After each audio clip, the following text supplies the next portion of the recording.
Hello, welcome back to my channel. Thank you for joining me today.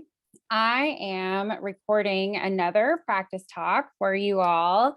I'm giving a guest lecture slash talk in a speaker series at the University of Lausanne in Switzerland to an international audience. And so since it wasn't open to the public, I thought I would record my practice session so that other people could be a part of what I was going to share with these folks. So I'm going to just go ahead and share my screen, and what you'll see is just a regular Zoom environment, but early on in the slides, I'll give you an option to follow a bit.ly link with slides that you can follow along with. So there'll be lots of hyperlinks and other resources that are in these slides for you as well. All right, so let's get started.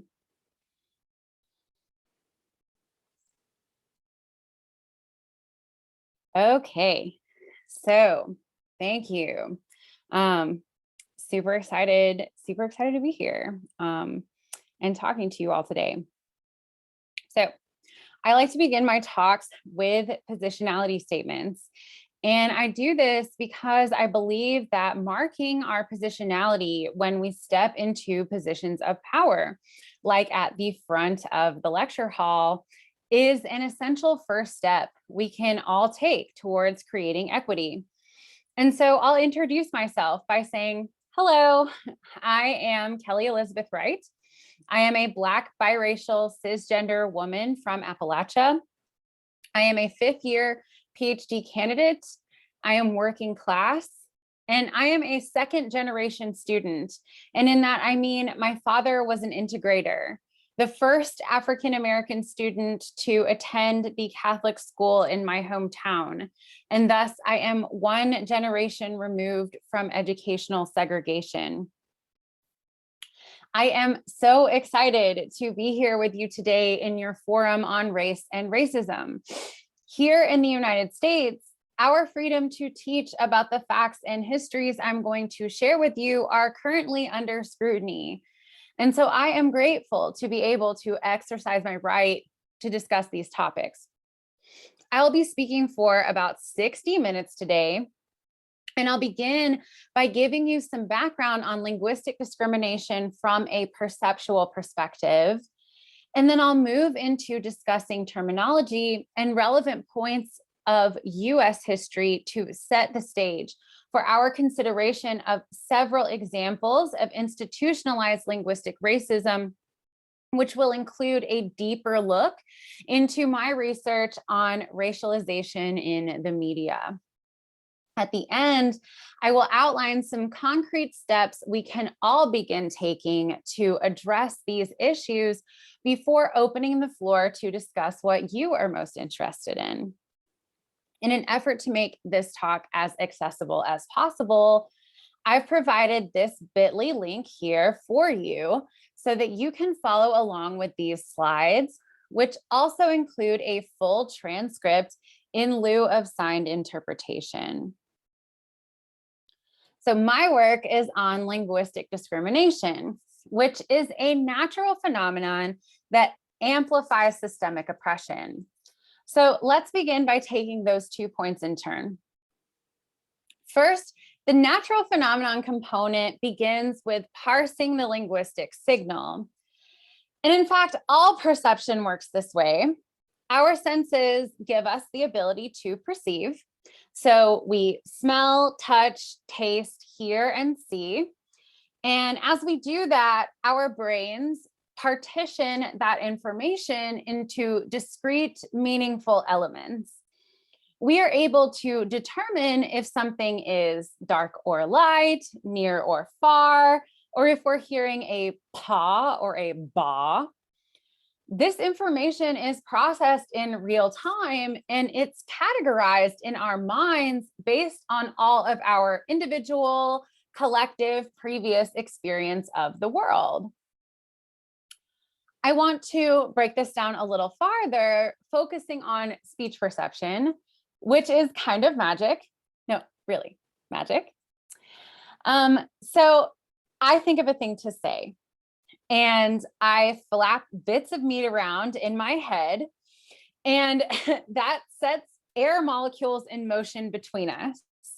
And here on Zoom, there are several intervening non-meat bits vibrating the air in your environment.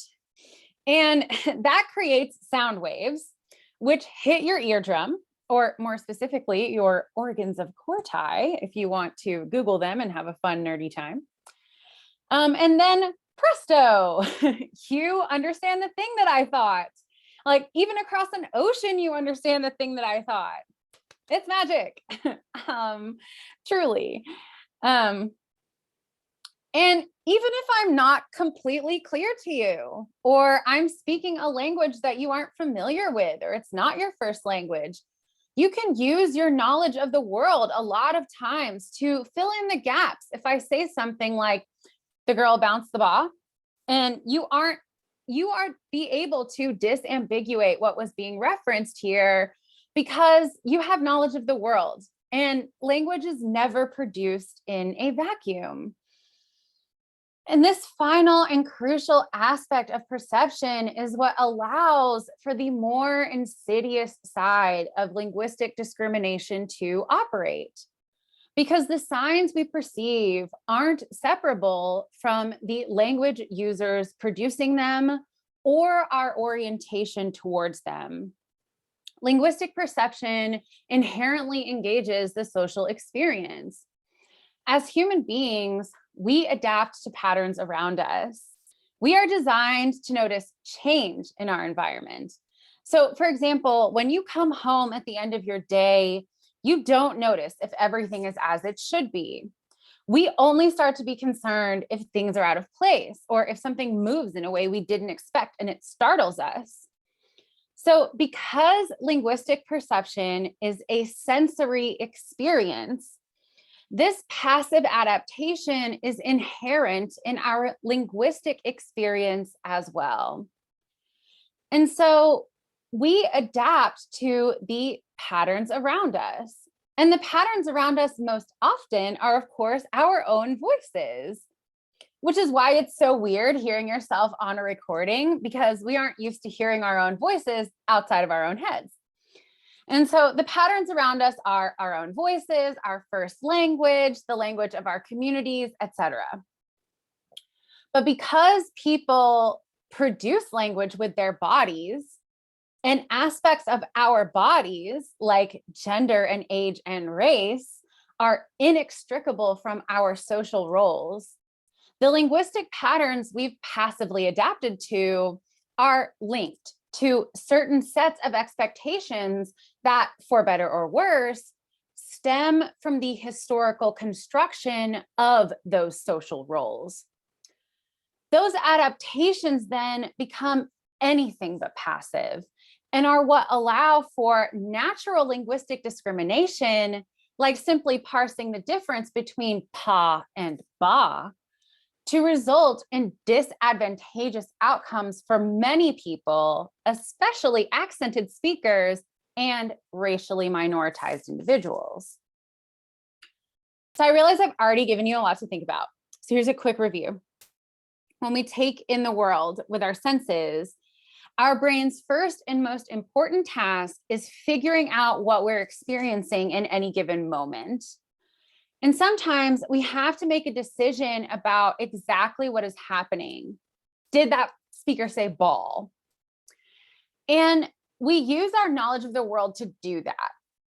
This tells us that social knowledge is key to understanding language, but we also know that it is part and parcel to producing language as well, because people have bodies.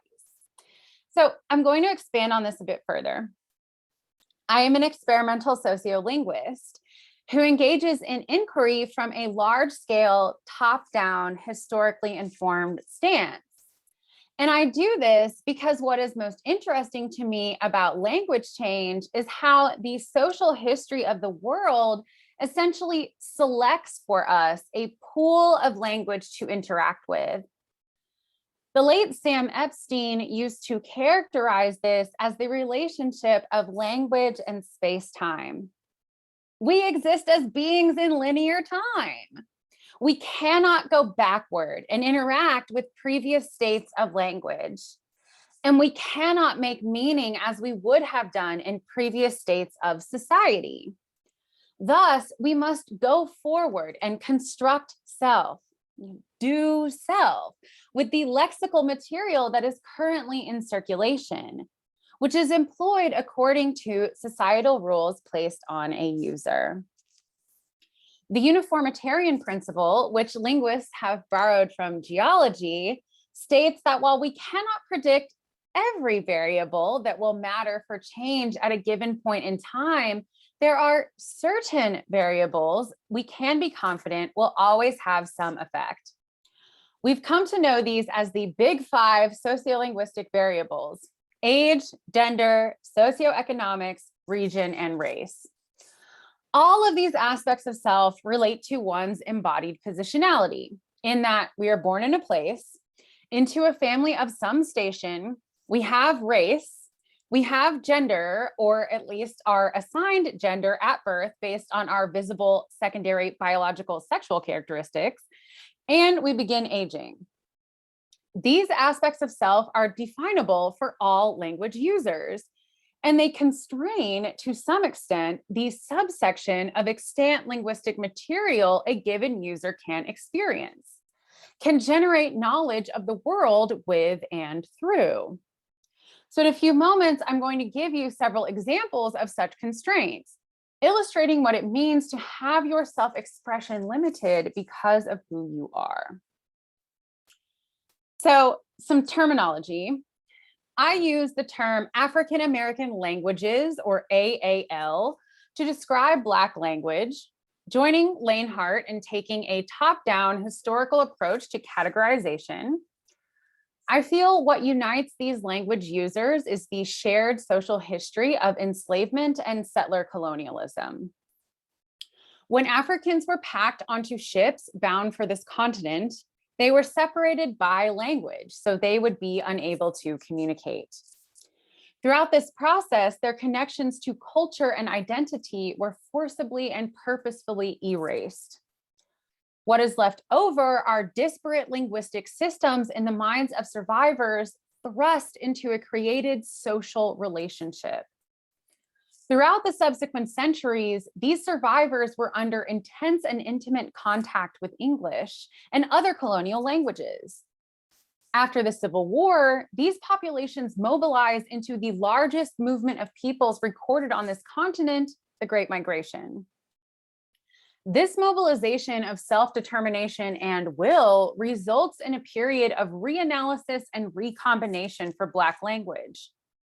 And while we do not want to consider all Black language users as a monolith, there are some important linguistic experiences that these populations share before this all-important post-migration recombination period. And the first relates to anti-literacy laws. The United States is the only country to have anti-literacy laws which restrict its own population. The 1739 Negro Act, among many other things, made it illegal to teach enslaved Blacks how to read. We have these laws on the books in the North until 1834, and in the South until after Reconstruction. So that's right after the Civil War, the 1860s. And these laws exist not just because of the idea that an educated slave is a dangerous person, but that literacy itself threatened the justification for enslavement, that Africans were, quote, less human, permanently illiterate, and dumb. And so were Black people able to have enriched linguistic experiences to participate in knowledge creation, there wouldn't be this reason to dominate them. So during this period, white men and later white people were participating in a global project of codification. During the 18th and 19th centuries, white people named the heavens. They named every part of my body of color. They established units of measure and then used them to split the world into a grid, find all the creatures in it, classify, title, and value them. People of color have been kept out of all official processes of meaning making for the entire history of print. And I mean that quite literally.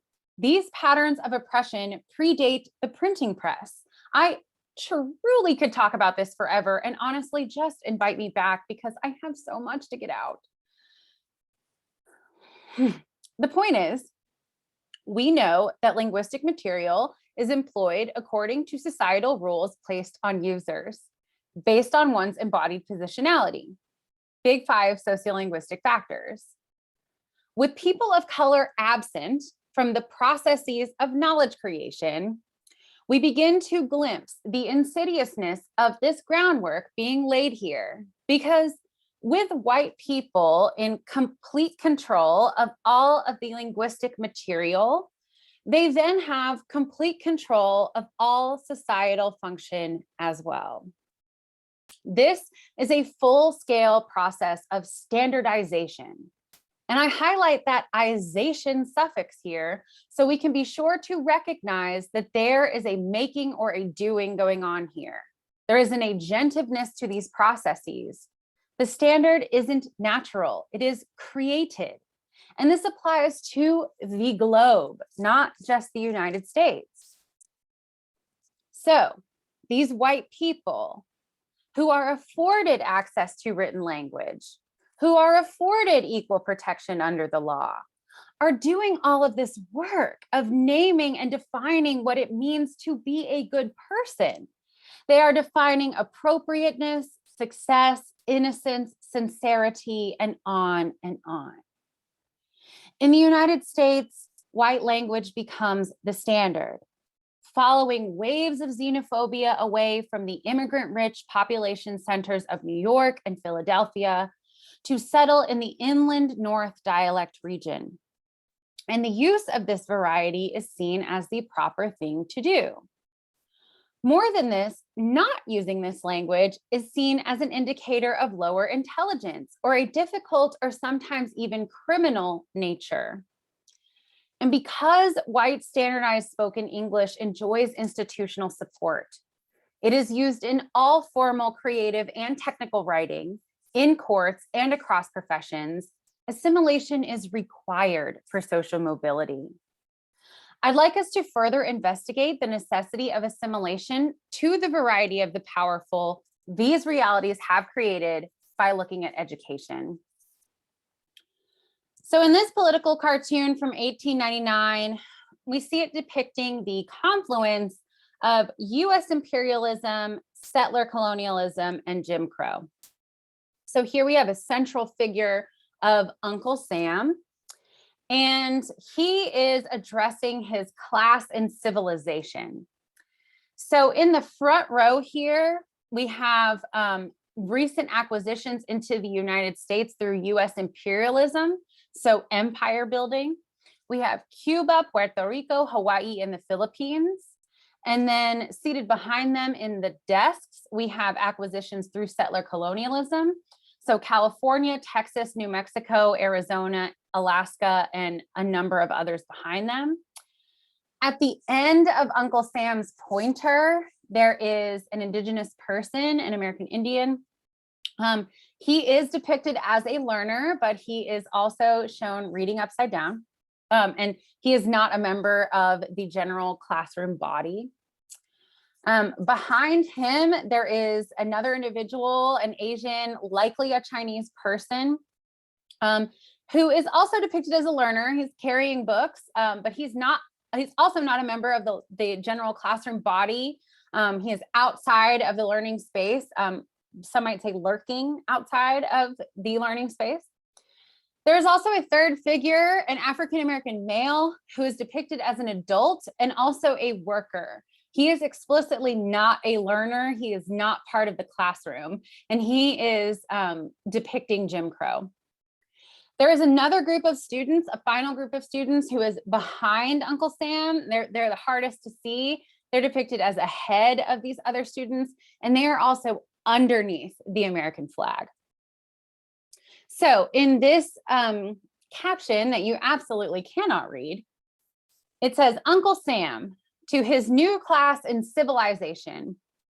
Now, children, you've got to learn these lessons whether you want to or not.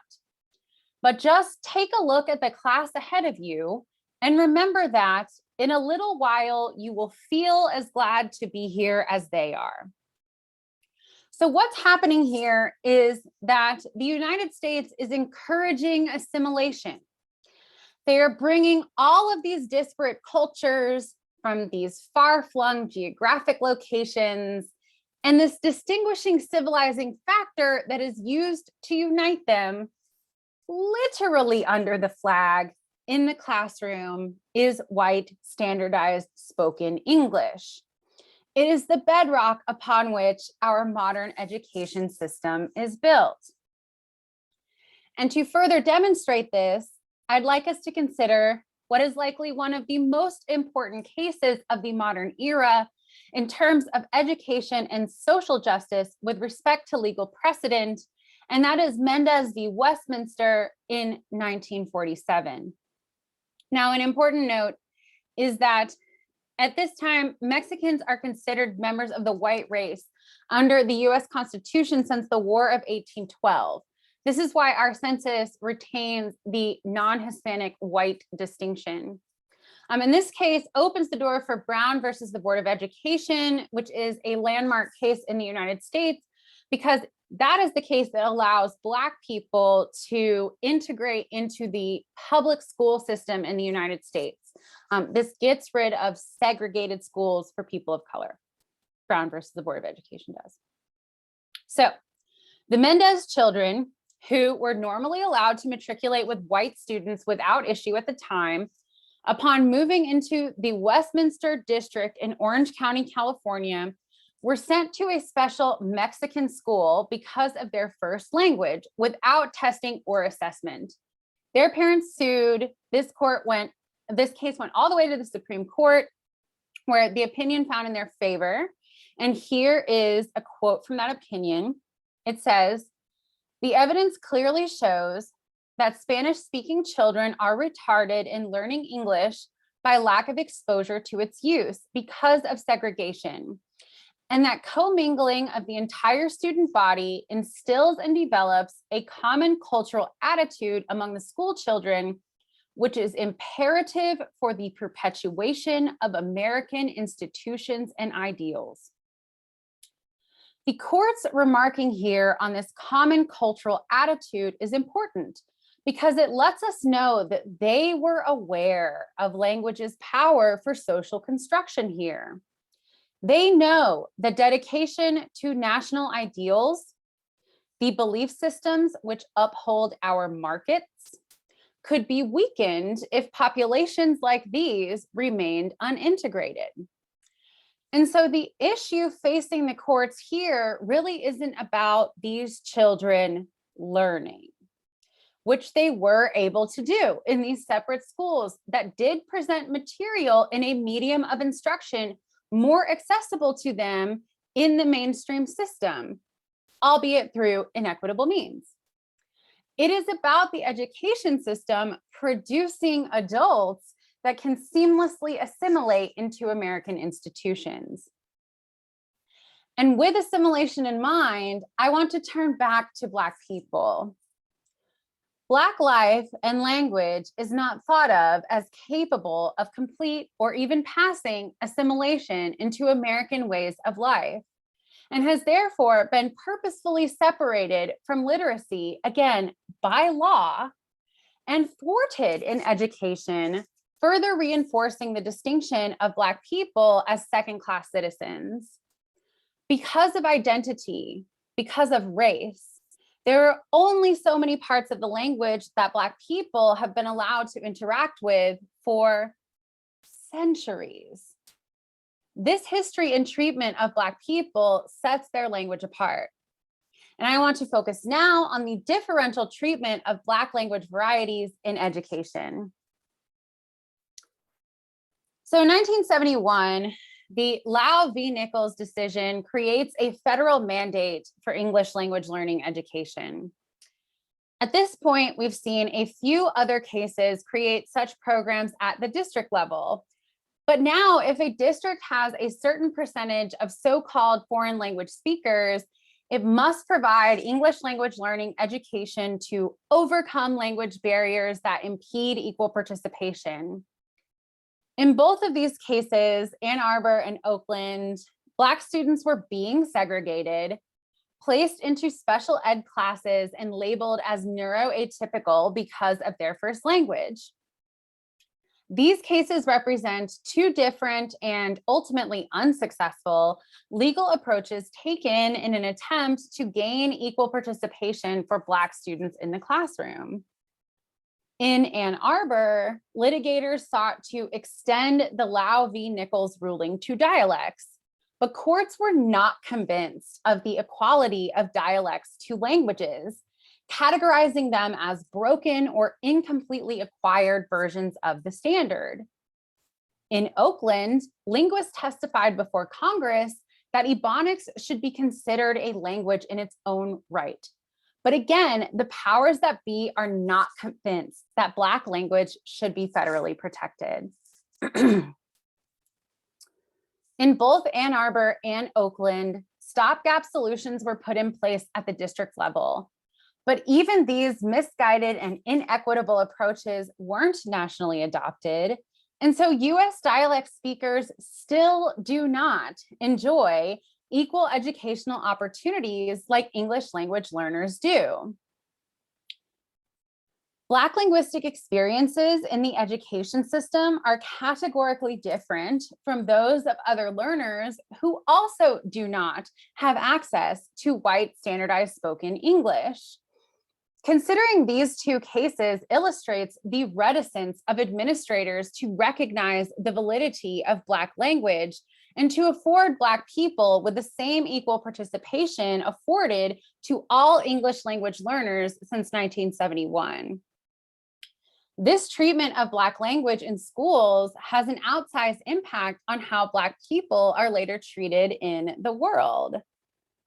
Through the processes of education and socialization, we see Black language users being marked as less than. And this gives institutions permission to treat them this way as well. Sounding Black in adulthood then becomes a marker of all these negative connotations like low intelligence and laziness, because the education system should have fixed them, and thus the failure lies with the individual. This deficit model is baked into the way America does business.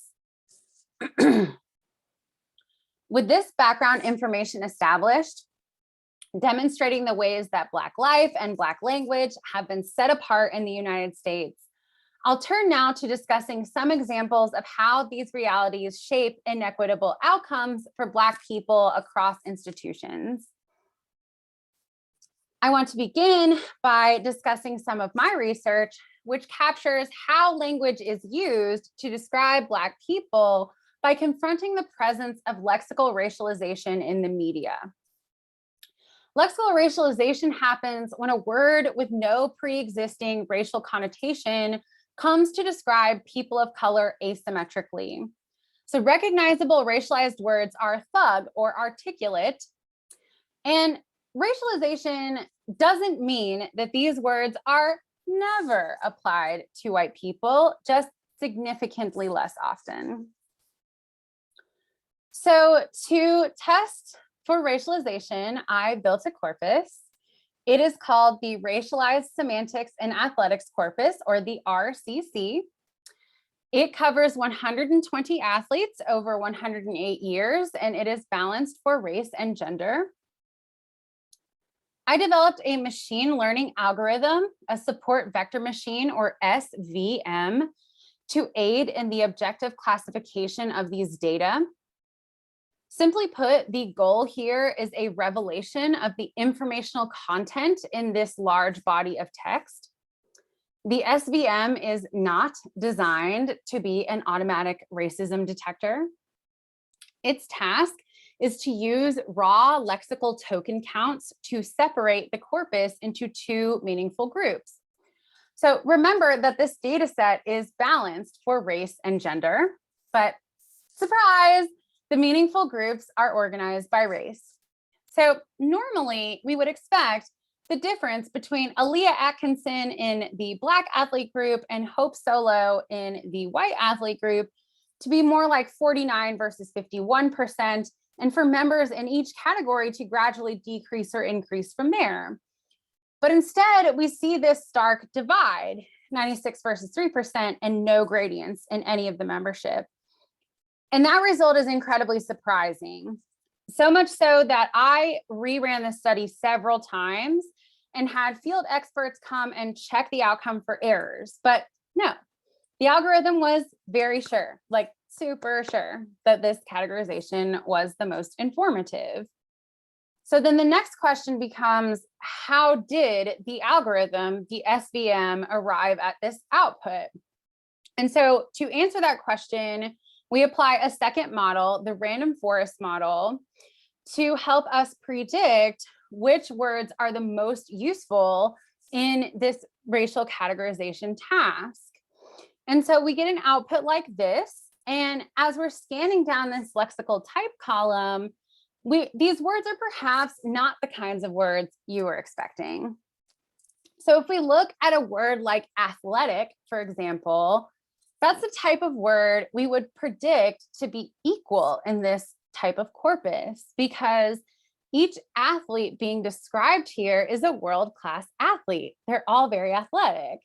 However, we see there is an imbalance with more occurrences appearing in the Black subcorpus. And so I want to share with you how I assess these imbalances, but I'd like to take a brief aside to discuss an article that came out in yesterday's news that puts this kind of imbalance into a real world scenario. So during the 2018 World Cup, Zito Madhu pointed out that commentators were using racialized language to describe the match depicted here on the left between Poland and Senegal. The comments focused on Senegalese players' athleticism, which is a common trope in sports journalism when referring to Black players, which my previous work on racialization linked here discusses in detail. So a Canadian researcher, Sam Gregory, decided to run with that to see if the two-dimensional renderings you see on the left, or on the right rather, that data analytics companies use for various purposes could be applied as a test bed for measuring racial attitudes. So Gregory and his colleagues played 2-minute clips of either the broadcast on the left or the animation on the right to participants and asked them which players seemed more athletic. And so here are the results. If people watched the broadcast, 70% of them said that the all Black Senegalese players were more athletic. And if people watched the animation, 62% said that the all white Polish players were more athletic.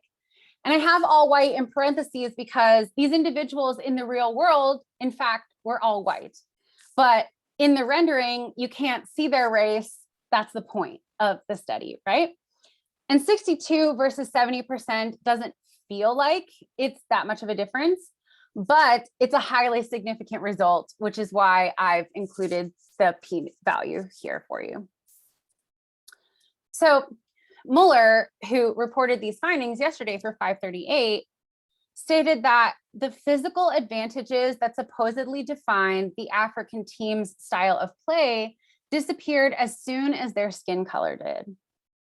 So this very recent example, I hope, puts the imbalances in the usage of the word athletic in my corpus into some more context, helping you understand the real world scenarios underlying each one of those individual usage counts that those tokens represent.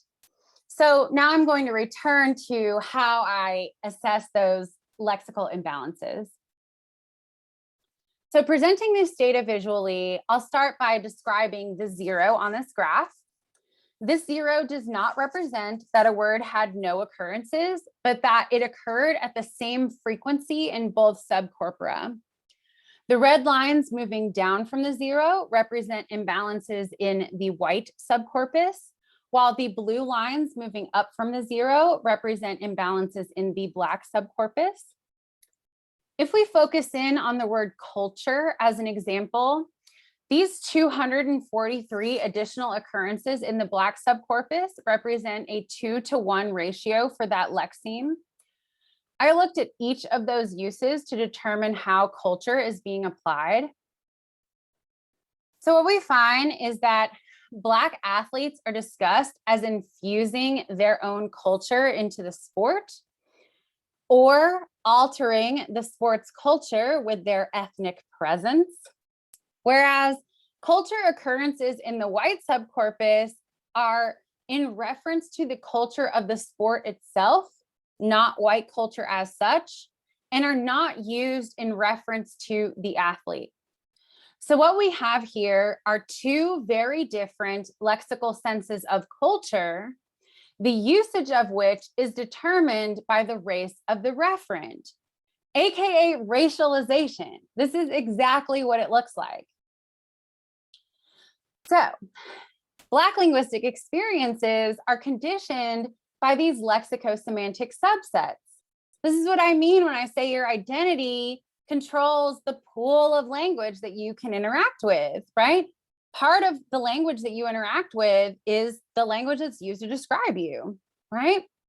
And it isn't the words that you might think, right? It's not racial slurs or a word like ebony, which describes embodied Blackness. They are so-called everyday words that take up a different racialized lexical sense. And this kind of differentiation has cognitive and social consequences. So the myth of unbeatable Black athleticism is a folk ideology that has been mistakenly applied throughout history. Folk ideologies are beliefs that we carry which influence our rational orderings of the world. And this ideology is, again, mistaken, but it states that Black people are naturally suited for physical activity due to primitive aggression and physicality and are thus prone to violent displays. And so this ideology shapes the expectations of those interacting with Black people and has consequences in institutions outside of athletics. So if you'll think back to the beginning of our talk, our expectations about how people with certain bodies behave have developed over time through the social roles those identity groups inhabit in society. And those expectations inform the linguistic patterns we've come to expect those types of people to produce. So what happens? Well, in the institution of healthcare, we know that Black people who report pain are 22% less likely to receive medication. And I attribute this phenomenon in part to violated expectations of semantic intensity. So most of us are likely familiar with semantic intensity as a cousin of hyperbole. We increase intensity all the time when we describe something because of how we feel about it. Like when we say that Cher is ageless or that pizza is sacred. But in this case, folk ideologies about Black physicality affect semantic intensity from the other direction, creating an expectation of elevated descriptions of pain. Black people arrive in an ER saying like, ow, ow, I'm hurting. But healthcare workers expect us to be like hulking out if we are experiencing something serious. Violated expectations of semantic intensity contribute to maintaining this very high mortality rate, especially for Black women in healthcare. Something that was experienced by Serena Williams, who, despite having access to excellent healthcare and a documented history of blood clots, was not believed when she reported chest pain that was later diagnosed as a pulmonary embolism when she flatlined after delivering her daughter Olympia. So part of Black linguistic experiences then is not being believed or taken seriously when reporting facts or events because of certain expectations about how we should be using language because of who we are. And sometimes when those expectations are violated, lives are lost. In courts and in interactions with authorities, misunderstandings of AAL words and phrasing interact with deficit models and race-based stereotypes of innate physicality and violence to create life-threatening outcomes. During his encounter with police, George Floyd was thought to have uttered, "I ate too many drugs." But we know that this utterance was instead a perfectly legal AAL construction professing his sobriety. Thankfully, this misunderstanding did not allow his murderer to go free. But that is not the case with Trayvon Martin's killer, George Zimmerman, whose acquittal hung on the finding that Trayvon Martin was in fact the one who made it racial by calling Zimmerman a creepy ass cracker while being followed by him. Zimmerman's actions were determined not to be a hate crime because of the interpretation of this utterance. And Sandra Bland, whose arresting officer's perception of her speech as copying an attitude led to her being removed from her vehicle only to die later in police custody. Now, some of you all have recently done some activities related to the excellent Rickford and King 2016 paper about Rachel Jeantel's testimony. And so I'd like to take this space to go a little deeper into that testimony here related to the issues I've been discussing today. So as I just mentioned, the outcome of this case centered on an analysis of the utterance "creepy ass cracker" by Trayvon Martin. Now, we don't have time to get into whether or not this word is a slur and its whole history today. But I have linked here an hour-long lecture on my YouTube channel about just that for you if you are interested and want to ask questions later, and I will happily entertain them. But what I'd like to focus on is the crucial bit of testimony in this trial and how defense attorney Don West capitalizes on the social realities embedded in our systems of linguistic perception to systematically discredit Rachel Jeantel. So Rachel Jeantel was the prosecution's star witness, the only person able to provide testimony about the incident for the prosecution, as she was on the phone with Trayvon Martin while he was being pursued by Zimmerman. Jeantel's testimony provides the only form of evidence to challenge Zimmerman's version of events. And because of Florida's stand your ground law, for Zimmerman to be found guilty, a motive other than self-preservation had to be established.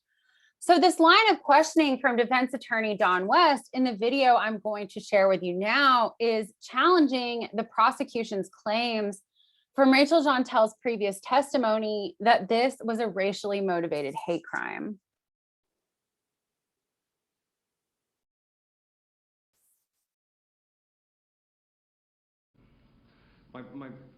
Before I lose track here, everything that you've told us is based upon whatever Trayvon Martin told you that you can remember.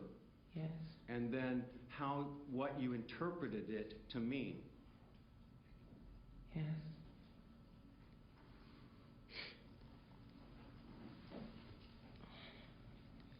So when you say it's a racial event, Yes. what did he tell you that made you think it was a racial event? Somebody was watching him, and then he described the person that was watching him and following him, and that was kind of strange, that a person keep watching you and following you. So he said... Like he being stalked. Like he's being stalked from that person. What makes that racial? That wouldn't make that racial. It was made that racial. What's one thing about what Trayvon Martin told you that made you think this was racial? Describing the person. Pardon me? Describing the person. I just didn't. Describing the person that was watching him and following him, sir. Describing the person is what made you think it was racial? Yes. And that's because he described him as a creepy ass cracker? Yes. So it was racial, but it was because Trayvon Martin put race in this. No. You don't think that's a racial comment? No. You don't think that creepy ass cracker is a racial comment? No. Well, you didn't mention. All right. So West asks, what makes that racial? And Chantel relates, it was how Martin described the man that was watching and following him. And West makes Chantel clarify a dropped G at the end of describing, although there's no reason to suspect that that word was not understood. It's very easy to disambiguate. West interrupts her as she answers, and we see in this 2-minute exchange that Chantel is made to repeat herself 3 times and confirm once that it was Martin's description of his stalker that indicates Martin had been racially profiled. And this sort of interruption repetition strategy is employed by West throughout the trial, which Slope 2016 that I've linked here for you expertly discusses. This strategy successfully discredits Chantel and marks her as communicatively incompetent, which Rickford and King 2016 also lays out in painful detail as well. And it is actually this idea of communicative incompetence that I want to pick at a little bit more here today. So we've just heard what Rachel Chantel sounds like. And in this scenario, she is a bit more soft-spoken than her normal speaking voice. I've had the opportunity to share a meal with her, and she is a lovely human being. Even though Chantel may be difficult to hear in some of her responses because of her nervousness, the words she is saying are, at least to my ears, completely parsable. Don West, on the other hand, using his interruption strategy throughout the trial, speaks so slowly, making her start and stop. And this technique is employed specifically to trip her up and encourage a change in details from her deposition to perhaps charge her with perjury, which she was threatened with, or bring her memory into question for the jury, which you heard him mention at the beginning of that excerpt. So at one point in the testimony, we heard Chantel, during one of these long pauses, attempts to bring some clarification by saying, like he being stalked. And when Wes asks for further clarification, Chantel repairs her utterance, adding the possessive S, like he's being stalked. Bott and Bolognai offer us a method of interpreting this repair with their concept of sociolinguistic grammar, which attempts to account for inter-community variation through the reweighting of grammatical constraints by macro-social factors. Now, Bott and Bolognai are approaching sociolinguistic grammar from an optimality theoretic approach, and we don't have time to get into the ins and outs of my analysis applying OT to this testimony, but I would like to use Chantel's production here to bring us back to our initial discussion of the 2 types of discrimination. There are multiple grammars active here, Chantel's and those of her audience. Chantel is a multi-dialectal speaker who is not white, and her audience, for the most part, are monolingual whites. She is in a highly formal setting where white standardized spoken English is the expected pattern. In this moment of crucial testimony, where she is being asked to repeat herself over and over, we see Jeantel essentially attempting to re-weight her grammatical constraints in real time based on her perception of what the audience is misunderstanding. What are they not able to disambiguate? Bott and Boulagnais call this respecting interpretive faithfulness, which is essentially making sure that your audience can not only understand your words, but also what they mean in context. So we see her make the repair from like he's being stock, like he being stock, adding the possessive S, like he's being stock. But Jeantel also has another job here, and that is to report the truth of the events. And those events occurred in a community that she and Trayvon Martin share.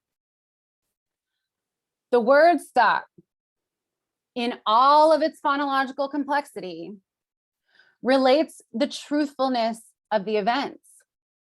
It conveys the fear that Trayvon Martin was experiencing. And to Jeantel, it proves Zimmerman's guilt. The socio-pragmatic reality of the events cannot be conveyed if this word has a full consonant cluster, stalked. And we see that even when this utterance is addressed directly, Jeantel does switch to the macro social patterns of the courtroom, but only to an extent. She produces some white standardized spoken English features, the possessive S in her speech. But this final form remains unchanged because to standardize this form would obscure the truth she is reporting. This, to me, speaks of a high level of communicative competence in a speaker who is under intense pressure, moving between these several varieties at her command. And it was in the observation of the public's responses to her production that I became aware of the link between the natural phenomenon of discriminating between two sounds and the capital D discrimination, which can take the life of someone who just happened to be walking to his daddy fiance house with some Skittles one afternoon. So I am glad that you all had just talked about Rachel Jeantel, because Rickford and King is a work that is very near and dear to my heart. I saw them presented at my first annual meeting of the Linguistic Society of America, and it is actually the work that made me want to do what I'm doing now, what I've dedicated my life to. And the reason that I do this work is really captured in this quote from Lippy Green: accent is the first point of gatekeeping. We know that accent discrimination operates globally as a stand-in for all other kinds of isms, racism, sexism, ageism, ableism, right? Access to spoken language and access to English and other colonial languages controls social mobility and creates real problems for so many people in so many serious ways that I couldn't imagine a better use for my training as a linguist than addressing them directly. And so for the next few moments, I'm going to offer some concrete steps for the linguists in the room and everyone else who is here that we can all take to address these very serious issues together.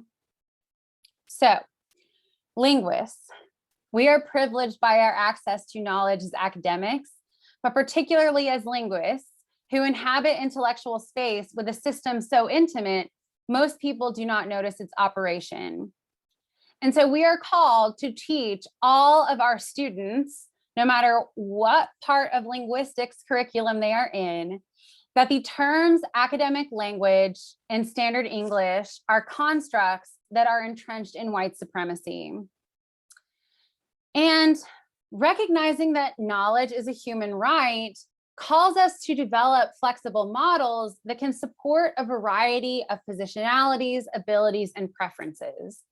And so as a field, we must begin investing in all available data types, modalities, and ways of knowing, because we must remember that grammar is a race, classed, gendered, and colonized construction, as Jesse Greaser reminds us.